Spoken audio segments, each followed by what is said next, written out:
Later, Beck decides to try out the new sword. As he channels his mana into it, the sword bursts forth with light, surprising him with its quality. It's better than I expected, he thinks, musing that this kind of weapon would have been better suited for Flame, the female lead, who is capable of wielding magic from elves, dwarves, and angels. Unlike her, Beck has no mana to properly utilize the sword's full potential, but he figures out that his unique mana revelation delay physique allows him to use the mana he breathes in as the sword's output. Checking his stats, he sees that the 5th place prize from the practical training has increased his strength a bit, and now, with the sword, he feels more equipped for the next challenge. The next day, the scene shifts to the magic class, where Professor Varian is supervising the students. From today onward, you will be practicing proper magic, Varian announces, walking around and inspecting the students. There are quite a few talented students here, he thought, satisfied with his decision to arrange them by rank. His attention, however, lingered on one particular student, Beck Yusul, the infamous S-class commoner. A commoner who resonated with an upper-middle-class staff and placed 5th in the dungeon training? I don't like him, Varian mused, his dislike for Beck quietly simmering. Approaching the boy, he asked, "Why aren't you doing anything?" Beck, unbothered, responded calmly, "I'm learning a different defensive technique, so I don't need to practice basic magic." Varian raised an eyebrow, masking his disdain. How arrogant, he thought. If he were like Princess Bion, learning advanced succession magic, maybe I'd understand. But a commoner? Out loud, Varian said with a hint of curiosity. "Oh, you have your own technique? Show us then. Let's see how it compares to the others. Your opponent will be B-class Marso." Inwardly, Varian's mind was already plotting. Marso is from the Skalvid Empire, and impressing him could help build connections. If he shows impressive magic against Bayek, it'll reflect well on me, he thought. Beck, still nonchalant, agreed. Sure, why not? Marso, brimming with confidence, stepped onto the platform, eager to humiliate Bayek in front of their peers. The surrounding students began to shout encouragements. "Marso, crush him! Show him what you've got!" Marso smirked, confident in his superiority, and replied, "Just watch." Beck, meanwhile, assessed his opponent with quiet focus. Ah, part of Raiden's and Uslik's group, he realized, seeing this as an opportunity to test his training. Varian stood at the platform's edge and announced, "This duel will be based on attack and defense. No magic outside of those terms. Marso will begin." As Marso prepared his spell, the students murmured in disbelief. "That's second-rank magic? Isn't that overkill for basic training?" Marso, full of arrogance, unleashed his attack. Dardan Stone Pierce. A massive stone spear shot toward Beck, aiming to overwhelm him. Just as the attack was about to land, Beck swiftly drew his sword and, with a single clean motion, sliced the magic in half. The stone spear shattered and the spell dissipated. The students gasped in shock. "Did he just cut through magic?" one exclaimed. Even Varian was taken aback. That shouldn't be possible, he thought, trying to make sense of the impossible. But somehow, Beck Yusul cut through the mana path, extinguishing the magic. Beck stood calmly, reflecting on the outcome. "It's better than I thought," he mused. "I can only barely manage to cut third-rank magic right now, but it seems my training in the hall has paid off." Across the platform, Marso seethed with rage. "How dare a commoner cut through my magic?" he shouted, furious at the public humiliation. Varian, sensing the rising tension, grew concerned. "If Marso loses here, this will be troublesome for me too," he thought. Varian, eager to keep Marso in the fight, suggested, "Beck Yusul, your defense is impressive, but there's a limit to deflecting attacks one by one. What if multiple attacks came at you?" Marso caught the hint and began preparing a barrage of spells. He smirked, confident once again, thinking, "This will finish him off." Beck, slightly irritated, thought, "That man just had to say something, didn't he?" As Marso unleashed his next spell, Baylor Stone Pierce, a series of stone spears rained down on Bayek in rapid succession. The students watching grew anxious. "Isn't that too much? He could seriously get hurt," one of them exclaimed. But Varian made no move to stop the duel. Beck braced himself, realizing that defending against this barrage would be far more difficult than the initial single strike. Bayek Yuseol faces Marceau's barrage of attacks, the stones hurtling towards him at a terrifying speed. In his mind, Bayek calculates quickly. There are 11 stones. I can't slice them one by one. The only way is to block them all at once. Using a technique he once saw in a game, Beck miraculously blocks the attack, leaving Marceau and the crowd stunned. Marceau seethes in anger. How can this commoner block my strongest spell so easily? Meanwhile, Professor Varion watches anxiously. If Marceau loses, this will be difficult for me, he thinks, hoping for a different outcome. Beck, on the other hand, reflects calmly on his success. That technique worked, but it's not practical in a real fight. It uses too much mind power and drains stamina fast. Luckily, this is just a duel. The students are in awe, whispering amongst themselves. That was like a magic shield, right? I've never seen anything like that. They begin to doubt Marceau, wondering if he's going to lose. Fueled by their whispers, Marceau becomes even angrier, determined to not let a commoner humiliate him. He readies himself to launch another attack. However, Crown Prince Jeremy, standing among the students, notices something off. With a slight grin, he speaks up. "Lecturer, why aren't you giving Bayek his attack turn?" His words echo through the room, causing the professor to break into a nervous sweat. I've been too focused on the duel, Varion realizes, and reluctantly gives Bayek his turn. Marceau, now flustered, tries to activate his magic shield, but Bayek attacks swiftly, breaking through Marceau's defenses, securing the win. The students are astonished. Beck Yusul won in the end. He's more impressive than we thought. Jeremy, still observing, smirks. Later, in a dimly lit room, Marceau is seen bruised and begging for forgiveness. Standing over him is Jeremy, who turns to a female student, Vera John. "I think my friend is hurt. Can you take a look at him? If anything goes wrong, I'll be very sad." The girl, understanding the gravity of Jeremy's words, agrees quickly. As Vera tends to Marceau, she reflects on Jeremy's power within the Scalvan Empire. He became Crown Prince at 12 by defeating his brothers in magic, and now, even Marceau is nothing more than a discarded tool. She also realizes that Bayek Yusol's life won't be easy after catching Jeremy's attention. In the alchemy classroom, Flame overhears students gossiping about Bayek. "Did you hear about Bayek Yusol? He's talking about chivalry, in a magic academy of all places." Annoyed by the constant chatter about Bayek, Flame thinks, "I don't even want attention, but this guy just keeps stealing the spotlight." "Who is he?"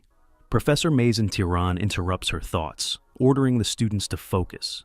They'll be practicing with the fatigue recovery potion she created, a process requiring precision in both measurements and temperature control. Flame finds the class particularly annoying. One wrong step and everything goes wrong, she thinks. As the lesson progresses, the professor scolds her blonde assistant for nearly ruining the experiment, and Flame remembers that Mazen eventually becomes an unhinged villain.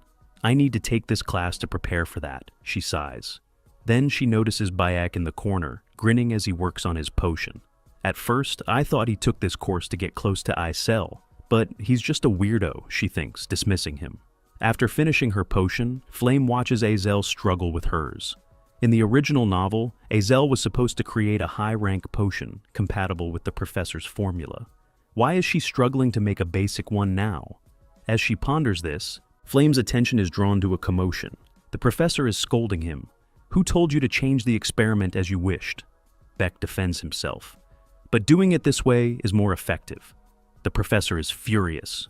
"The result isn't the problem. This isn't the potion I asked for." Flame, shocked, realizes, did Beck just make the quality potion that Izel was supposed to create? Flame is deep in thought, trying to understand how Beck Yusul was able to create the high-quality potion that Izel was supposed to make. Professor Mazen's angry outburst snaps her back to reality. "You just won't listen. Your attitude is a mess. This is why commoners just won't do." Flame is startled by the comment. That line was originally directed at Azel, she thinks, recalling how it traumatized Isel in the original novel, haunting her until she finally finished her potion. Flame starts to wonder, did Beck Yusul purposely provoke the professor to protect Isel from that remark? She knows Mazen is influential in Stella, and getting on her bad side could have lasting consequences. Why would he go so far for Isel? Meanwhile, Professor Mazen continues to scold Beck, demanding, "Bring your parents here immediately." Beck calmly replies, I don't have parents, surprising the professor. Well, I've already gotten on her bad side, so I may as well go all the way, Beck thinks to himself, unfazed. As he plots his next move, he casually mentions making kimchi and cola potions next, much to the professor's growing irritation. Weeks pass, and the tension between Bayek and Professor Mazin remains high. Beck, you soul again? She shouts across the classroom. Beck simply responds, I'm getting better results by slightly altering your compositions. Using his special glasses, Beck observes the professor, noting that her dark demon erosion has progressed to 21%. He smirks inwardly, just as planned. Beck recalls that in the 8th episode of the game, Mazin becomes a villain due to her inability to control her dark emotions, eventually transforming into a dark demonic human when her erosion reaches 90%. I can't report her yet, but I'll continue to provoke her until the time comes, he thinks. As Professor Mazin storms off, she warns, don't expect a good mark in alchemy. Beck smirks, thinking, perfect. The more attention I receive, less additional damage on others. He decides to focus on building muscle instead of worrying about assignments. Later, Beck finds himself in a group project for the practical exam with Isel and 2 other students. The mood is tense, and Beck breaks the silence by introducing himself. Nice to meet you, I'm Beck Usul. The others follow suit, though hesitantly. One student remarks, Professor Mazin always gives bad marks to students she dislikes. It doesn't even matter if we do the exam. Azel, however, refuses to give up. The practical exam is overseen by official alchemists from the council. Professor Mazin won't be able to sabotage us on her own, she assures the group. This revives their spirits, and they decide to give their best effort. When it comes time to gather ingredients for the potion, Isel asks, who wants to get the fire lizard's tail? Beck volunteers, confident. I can handle it. Isel is skeptical, but goes along with it. Meanwhile, Professor Mazin is plotting her next move. She hands a secret message to one of her students, instructing them to give it to all the first-year alchemy teams except Team 12, Bayek's team.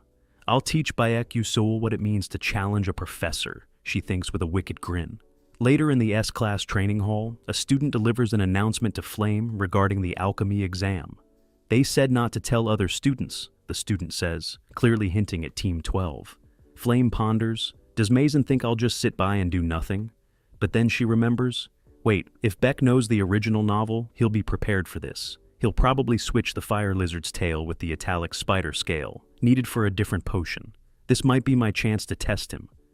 Flame feels conflicted, but the situation has piqued her curiosity about Bayek's true intentions. The scene shifts with Beck transported to the Darrevel Stadium, feeling disoriented from the rapid travel. I like warp holes and all, but coming out of them makes me dizzy, he muttered. A woman greeted him with excitement. Welcome, Mage Bayek Usul. Welcome to Darrevel. Flustered, Beck replied, I'm not an official mage yet, just a candidate. But the women responded, a candidate from Stella deserves the same treatment as an official mage. As people started noticing him, whispers filled the air. Look, it's a Stella candidate. I've never seen that uniform before, others chimed in. Beck quietly thanked the woman and thought to himself, Stella really does have perks. I can even use the warp hole system that costs 100,000 credits for free. The scene shifted again, and Bayek now wandered through the wilderness in search of his target. Today's goal is the fire lizard, a risk level 2 monster, he said. Knowing it would require at least second-rank magic to defeat due to its resistance, Beck was confident he could handle it after testing his skills on a risk level 1 monster. Suddenly, he spotted movement. It's here, he muttered, drawing his weapon. A fire lizard lunged at him, but with precision, Beck stabbed it through the neck. As the beast fell lifeless, he barely had time to rest before 3 more appeared. Let's gather some ingredients, he grinned, charging at them. Later, Isel examined the fire lizard Bayek had brought, her face showing surprise. This is so fresh, she exclaimed. Of course, Beck replied, smirking. With renewed energy, the group felt confident. Let's do this. On the exam day, Professor Mazin addressed the students. Today's practical exam will be conducted in front of alchemists from the Alchemy Castle. Impress them, and it will be beneficial for your future as alchemists. Hooded alchemists observed from the side as Mazin announced, The subject for today's exam is the Tyrann Point Potion Type B. Beck's group was shocked. What? Azel asked. But we were told to prepare for the D-Vitality Potion. Mason gave a sly smile. Yes, but I sent out an announcement that the potion was changed. Didn't you receive it? The silence from the other students made it clear they hadn't. Beck thought to himself, so, this is how she's going to sabotage us? He glanced at Flame, who looked back momentarily, also puzzled by the turn of events. Doesn't Beck Soul know the original novel? Flame wondered. How could he have let this happen? Maizen smugly asked, Did you prepare the wrong ingredients? Just as she was about to dismiss them, Beck stepped in. Wait, we'll make the Tyrann Point Potion anyway. Maizen raised an eyebrow. What? You don't even have the correct ingredients. Beck replied confidently. We'll make a potion with higher efficiency than yours, using different ingredients. The alchemists exchanged curious glances, while Maizen thought to herself, the core ingredient for the Tyrann Point Potion is the italic spider scales, but Beck plans to use fire lizard tails? This will be his downfall. Fine, Maizen said. You have 1 hour. Let's see if you can pull this off. One of Bayek's group members whispered, Are you crazy, Beck Soul? But Bayek reassured them, We have no choice but to try. Trust me. Though hesitant, Azel agreed. It's better to try than to fail without doing anything. The group nodded in agreement, rallying behind Beck's plan. Let's show them what we've got, one of the members exclaimed. Beck smiled and they set to work, determined to prove Maizen wrong. As they began, Beck explained the plan to his group, and though they were nervous, their excitement grew. They had a difficult challenge ahead, but together, they were ready to tackle it head-on, with Bayek leading the charge. Beck stood in the alchemy lab, reflecting on his time in the game. Alchemy was one of my main interests, he thought, remembering how he'd recorded every recipe, including the Tyrann Point Potion Type B.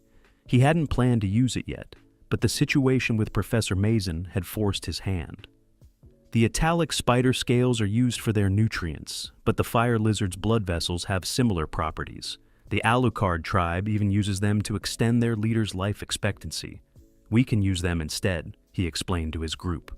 One of his teammates chimed in, I know the Alucard process. I'll take care of it. Another offered, I can handle dehydrating the spike mulberry mistletoe. Beck smiled. Great, let's get to work. The group worked efficiently, following Beck's instructions. When they finished, Professor Maizen arrives, surprised by what she sees. Beck calmly presents the potion as the Tyrann Point Potion Type B. The alchemists from the Alchemy Castle, watching in the background, are equally shocked. One of them steps forward to inspect it, while another asks, What's wrong? The inspecting alchemist remarks, despite some minor overuse of ingredients, the potion is more effective than Professor Maizen's own. The group beams with excitement as the alchemists praise their work. Maizen, however, grows angry and demands to inspect the potion herself.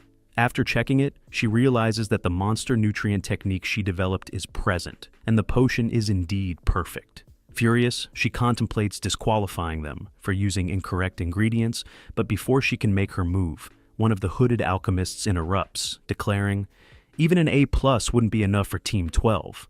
Maizen is forced to announce that Team 12 passes. Despite her anger, she has no choice. The group celebrates, but Maizen glares at Bayek, thinking, Just you wait, Bayek Soul. In the background, the dark demon erosion inside Maizen increases, fueling her bitterness. Later, in the training hall, Flame finished her day, feeling exhausted. She overheard students comforting Arshwang, a fire mage, who was upset that she couldn't keep up with Princess Baeon's rapid growth. Flame was shocked. Baeon's control should only develop in the 2nd year. How is she improving so quickly? Is this Beck Soul's doing too?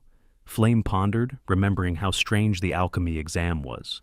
The Tyrann Point Potion wasn't supposed to appear until later in the original story, and yet Beck knew the recipe. Flame begins to wonder if Beck is not a possessor like her, but a regressor, someone who has experienced the future and returned to the past. In the original novel, Ma Yusong gained the opportunity to regress with the help of the only being in this world possessing time manipulation powers, the 11th moon of the Silver Age. She also considers the possibility that Beck might know future events, but lacks knowledge of the minor incidents in the original novel. Her thoughts are interrupted by AT109. She asks him what he thinks of Bayek Yusul, but Hai only finds him to be a slightly strange student. Flame, visibly frustrated, decides that she can't keep speculating like this. Out loud, she declares that she'll confide her thoughts to Bayek, leaving Hai startled and confused. The next day, Beck sat quietly in the cafeteria, lost in thought. He was calculating the timeline for the Dark Demon erosion progress. Mason. Dark Demon erosion is already at 37%. This means the incident could take place within 3 months. His mind shifted to the potential victims. There were 3 main candidates: Flame's friend Jackie, Arshuag from Princess Bion's group, and the heir of Full Moon Tower, Hai Wanryang. The thought of Hai being involved in the erosion unsettled Bayek. If Hai gets caught up in this, it's the worst-case scenario. Before he could get further into his thoughts, Flame suddenly appeared in front of him, interrupting his mental process. "Who are you?" she asked directly, catching him off guard. Beck blinked in confusion. "What are you suddenly asking?" She narrowed her gaze. "You didn't answer properly last time about your identity." Beck realized the conversation had taken a serious turn. Here we go again with the identity questions. He considered telling Flame the truth. After all, maybe sharing information could help them both get closer to the true ending. But just as he was about to reveal his secret, a flood of warning notifications appeared in his vision. Red alerts flashed across his mind. You lack narrative power. Do not reveal the fact that you are a possessor to relevant characters. Do not share the information and knowledge you have. The notifications made it clear that he couldn't be completely honest. Quickly pivoting, Beck said, "How about this? We both have secrets we don't want to fully reveal, right? Why don't we just share half of them with each other?" Flame seemed to think it over for a moment before agreeing.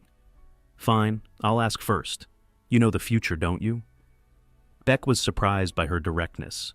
He hadn't expected her to cut to the chase so quickly. He responded cautiously, "If you're asking me that, it must mean you do too. What exactly are you trying to accomplish by being here?" Flame didn't hesitate in her answer. "I want to move the world in a direction where it won't collapse. The world is unstable right now." Beek was relieved by her response, though a part of him couldn't tell if she was being entirely truthful. It was still better than he expected. Flame then asked again, pressing further, "Why are you acting like this? What's your real goal?" Beck paused, uncertain how to respond. What does she mean by acting like this? He decided to keep things vague and replied, "I just think it's for the best. There's no grand scheme." Flame's eyes narrowed slightly, unconvinced. "There's no way someone is that kind without some kind of goal in mind. What are you really after?" Beck shook his head. "Honestly, there isn't anything. I just want to live." That response seemed to catch Flame off guard. She stared at him for a moment, visibly shaken before muttering, "I'm sorry, I overstepped." She turned around quickly, her voice breaking slightly as she hurried off, leaving Bayek sitting there wondering, wait, was she crying? Before he could process what had just happened, Hai Wanryang appeared, storming toward him with an angry look on his face. "Why did Flame leave crying?" Hai demanded, his eyes filled with suspicion. Beck quickly realized that Hai's feelings for Flame were involved. Right, Hai's unrequited crush on Flame. This could get messy. He calmly reassured Hai, "Nothing happened. She left because of something unrelated. It's not what you think." Hai scrutinized Beck for a moment before relenting. "I see," he said softly, though there was still tension in his voice. "I asked something pointless. I apologize." He turned and left, leaving Bayek with a sense of unease. Something feels off about Hai. He wasn't supposed to act like this in the original story.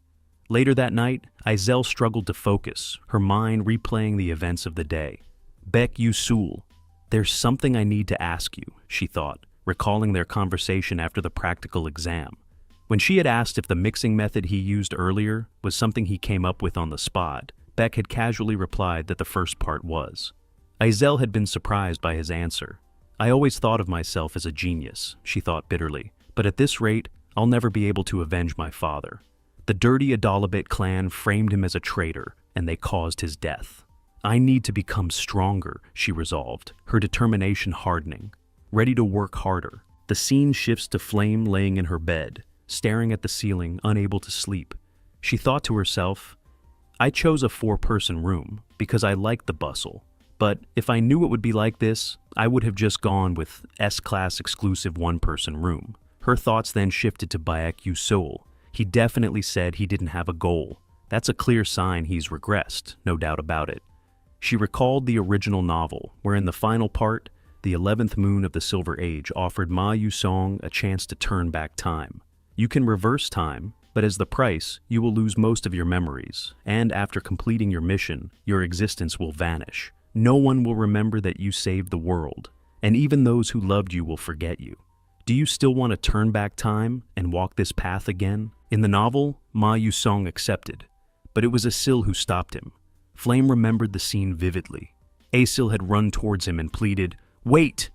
Rather than living in a world without you, I'd rather go to ruins while remembering you.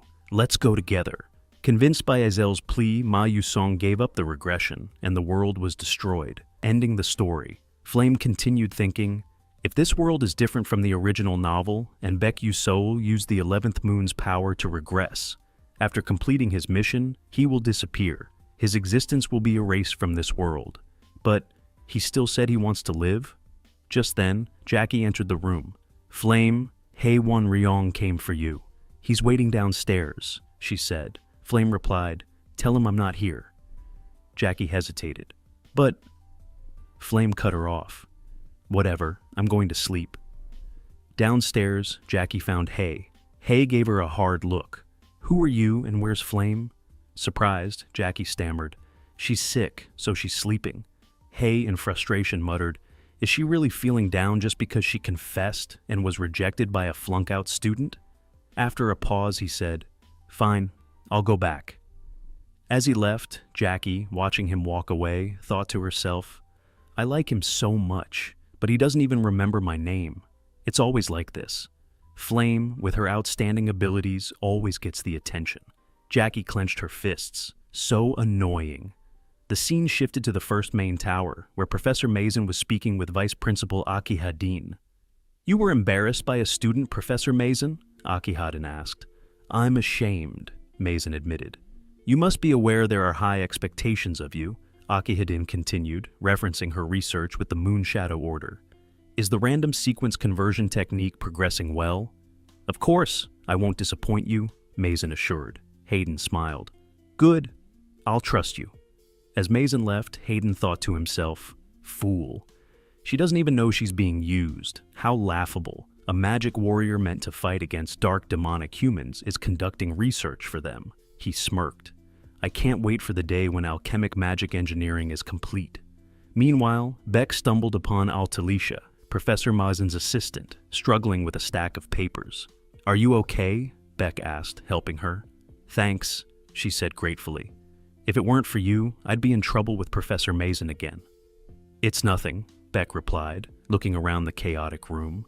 His eyes landed on a formula scribbled on a board. "Wait, is that..." Before he could investigate further, Altalicia spoke.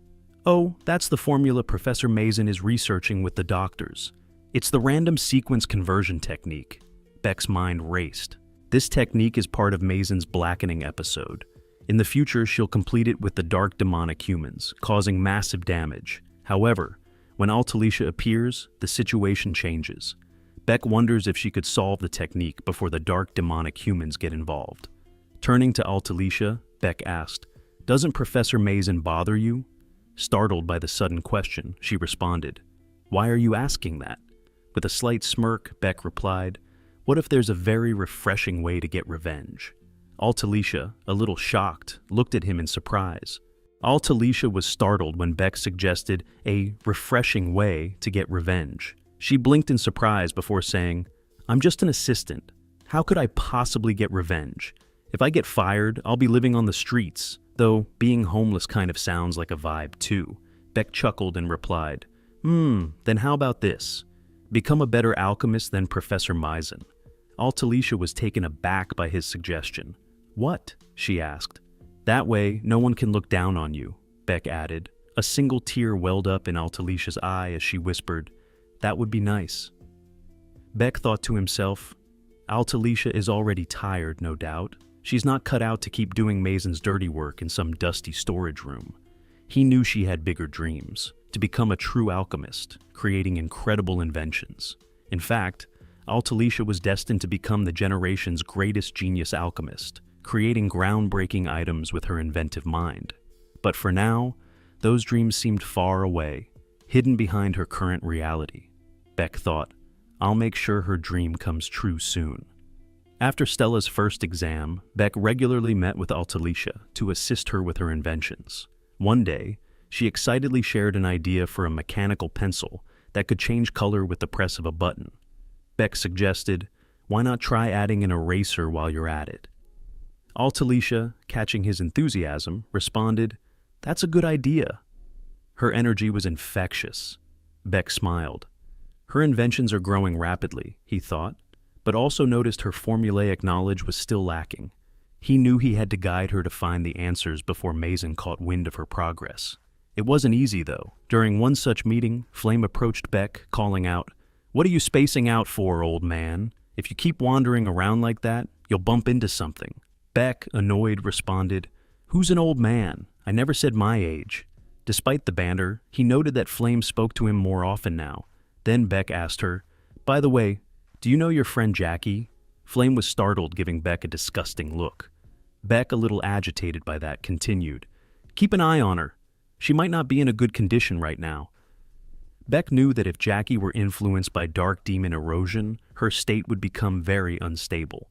Flame, still confused, replied, I don't get it, but I'm going hunting with her this weekend, so I'll keep an eye on her then.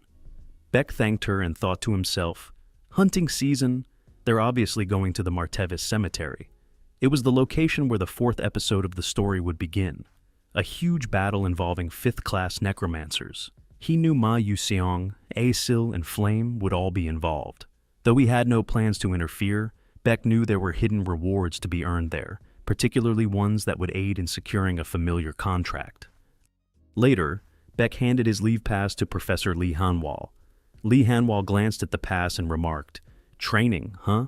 Not like you can learn swordsmanship and chivalry at Stella. Beck was puzzled. Pardon? The professor brushed it off. Nothing. Beck then noticed Ma Yusung's leave request and probed further. A lot of students requesting leave to go hunting, huh? The professor nodded. They're all heading to the Martevis Cemetery for club activities, probably trying to rack up points, as I thought. Ma Yuseong and Hei Wan Ryong both have high marks, but they sure are diligent. But the professor corrected him. No, Ma Yusong said he's going home. Hei Wan Ryong is going with Flame. Beck was startled, thinking, what? They won't be able to fend off the necromancer without Ma Yusong? Beck knew something was wrong. Ma Yusong would never go home without a specific reason. He quickly realized the current group wouldn't be able to defeat the fifth-class necromancer. Without concrete evidence, he couldn't request support, nor could he reveal the truth because of narrative restrictions. But he also couldn't let them die. He decided, there's no choice. I'll have to solve it myself. A few days later, at the Martevis Cemetery, a group of students was hunting monsters. One student, Dok Cholkwang, had just slain a risk-level 2 monster with a single blow. Hey, you idiot! Shouted another student, Kasif Derek. Can you stop destroying everything?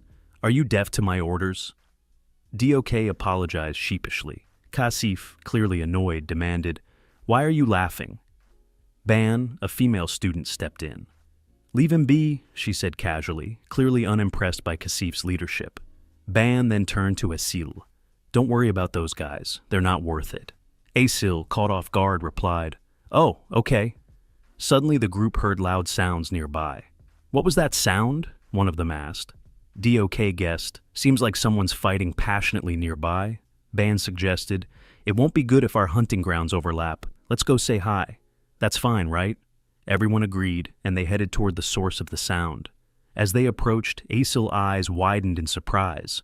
The group they found fighting the monsters included none other than Hong Bian and Flame.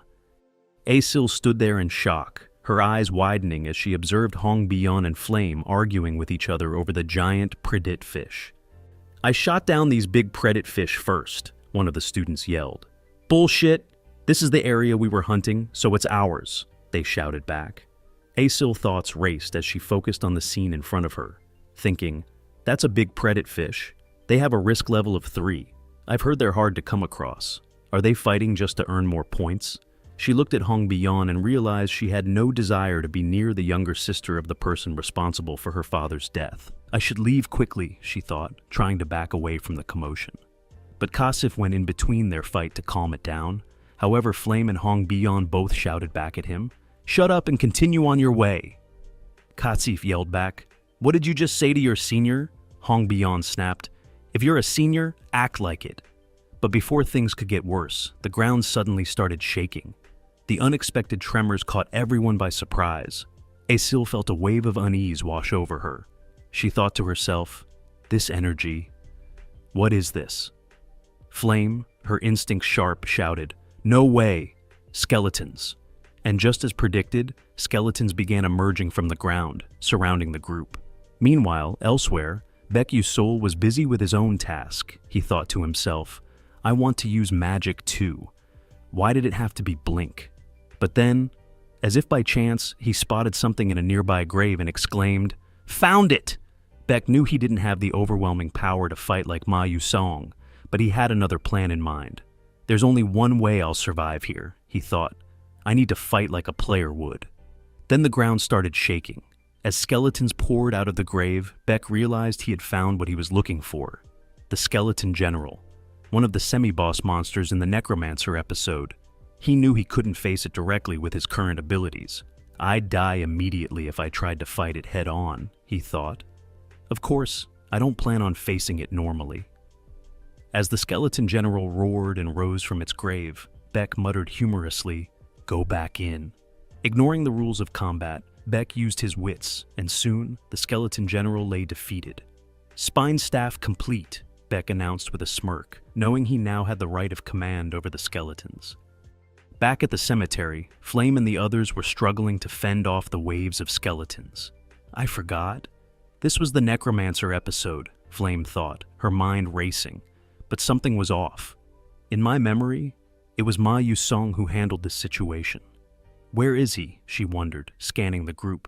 Flame realized they might have to face a 5th-class Necromancer, with only the people present. He Wan-ryong, ever the strategist, reassured her, "I've sent a rescue request to Stella Academy through my pocket watch. We just have to hold off the skeletons until they arrive." DOK, one of the students, agreed. "Yeah, if we hold out a bit longer, the professors will come to help."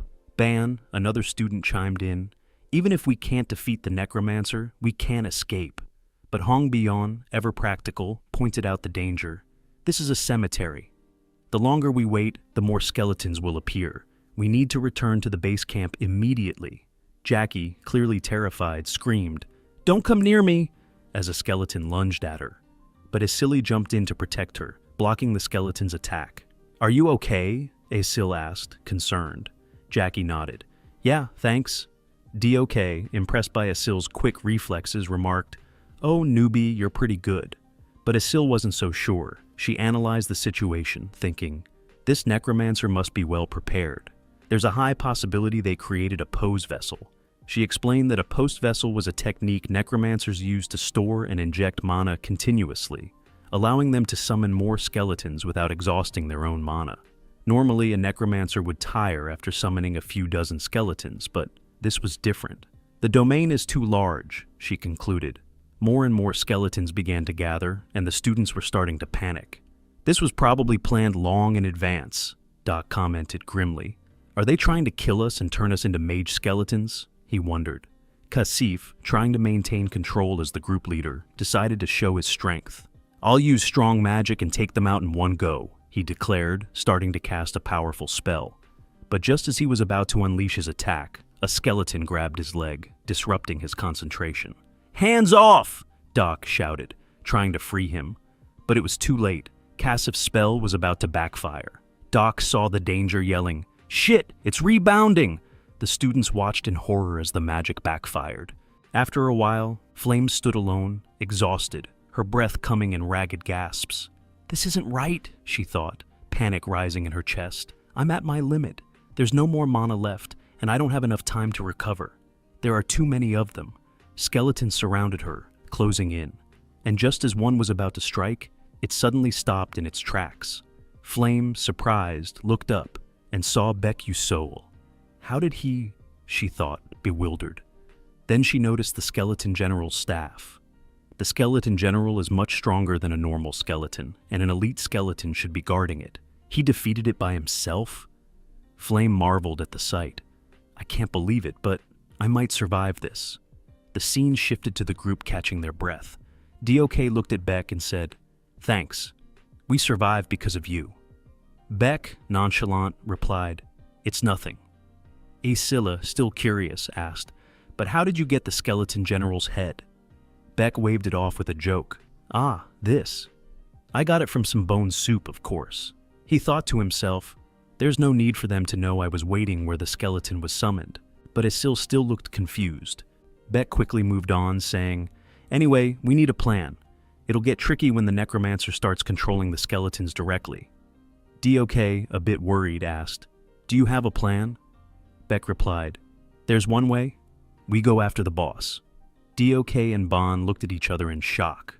"What? Are you serious?" Ban asked, incredulous. Beck explained, "Necromancers have the strongest control over their skeletons, but their physical bodies are weak. If we don't deal with the necromancer, we won't escape." He thought to himself, the necromancer's forces consist of 1 skeleton general, 6 elite skeletons, and 50 normal skeleton soldiers. The more time passes, the more skeletons will appear. This is our only chance, but convincing the others would be hard. Then Flame spoke up. "We can do it," she continued. "Even if he seems a bit dense, Beck has more experience in battle and strategy."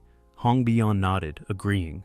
"I don't think we'll break through the siege unless we attack the necromancer directly," she said. DOK and Ban exchanged glances again before agreeing. "We can't escape on our own. We'll follow your plan," Duck said. Ban added, "We need to move before the necromancer catches on." The scene shifted to the necromancer, who watched the students through his skeleton minions. He smirked and muttered, "How lucky I am to encounter little Stella students here.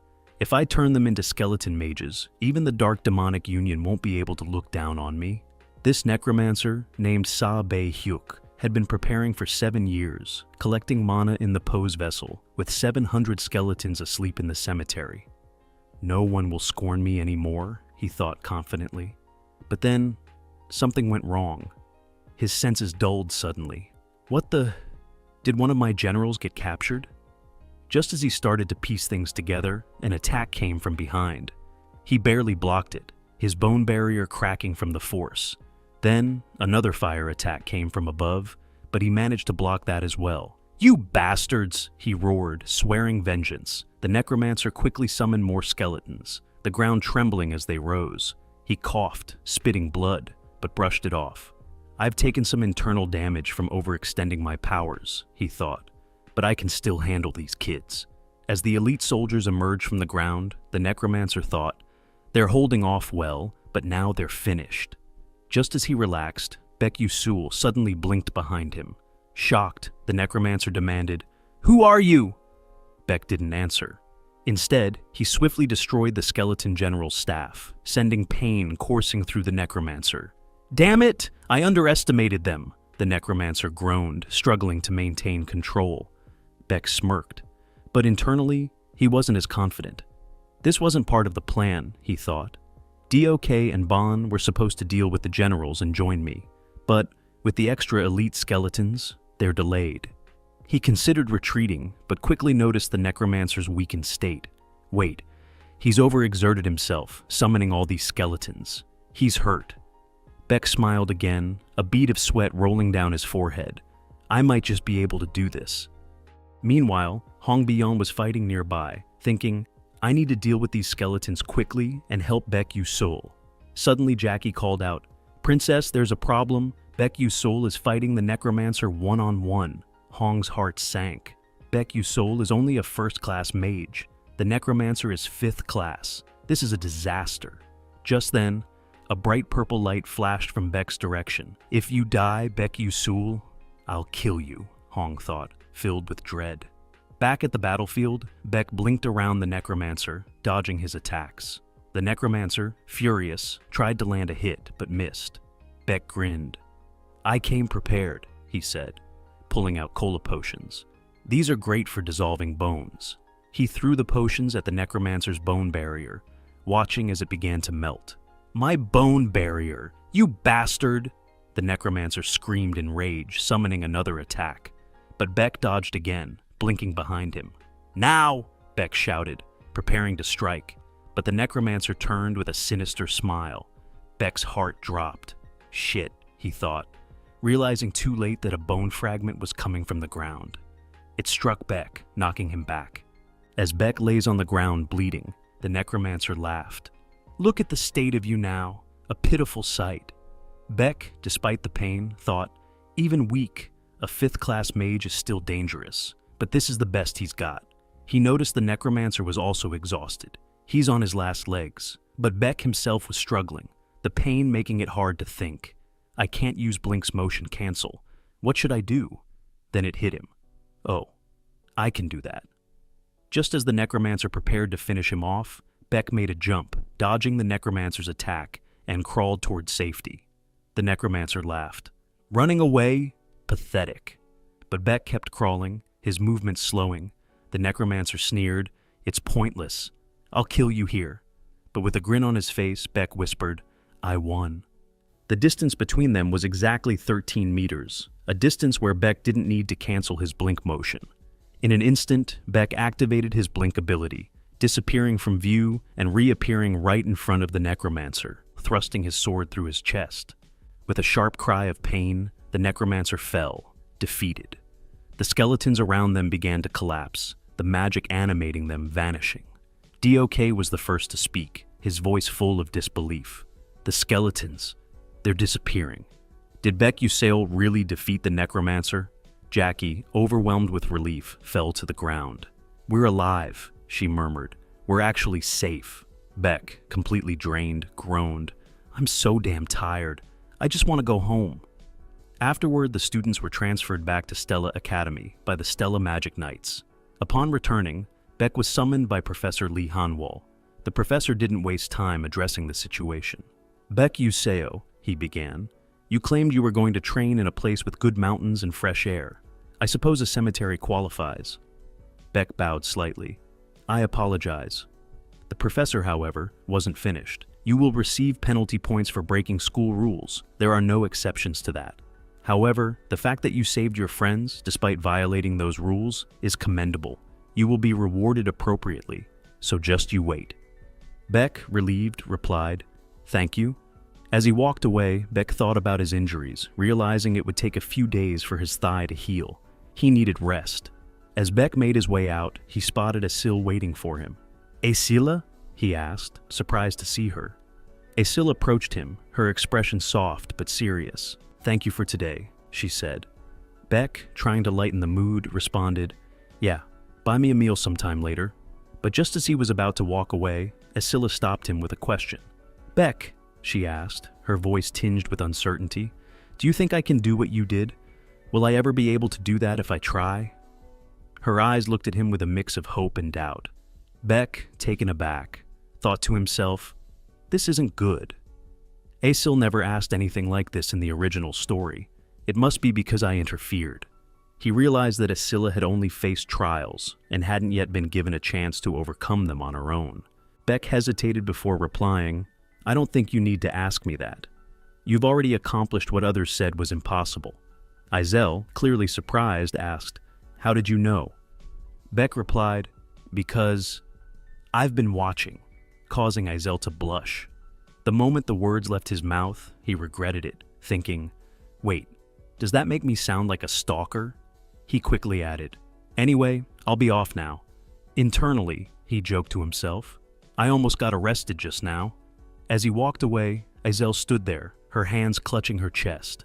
No one ever shows interest in the daughter of a traitor. But this person. The words felt like a miracle to her, filling her with a warmth she hadn't felt in a long time. Later, Beck is at the Grand Commendation ceremony, surrounded by faculty, nobles, and students.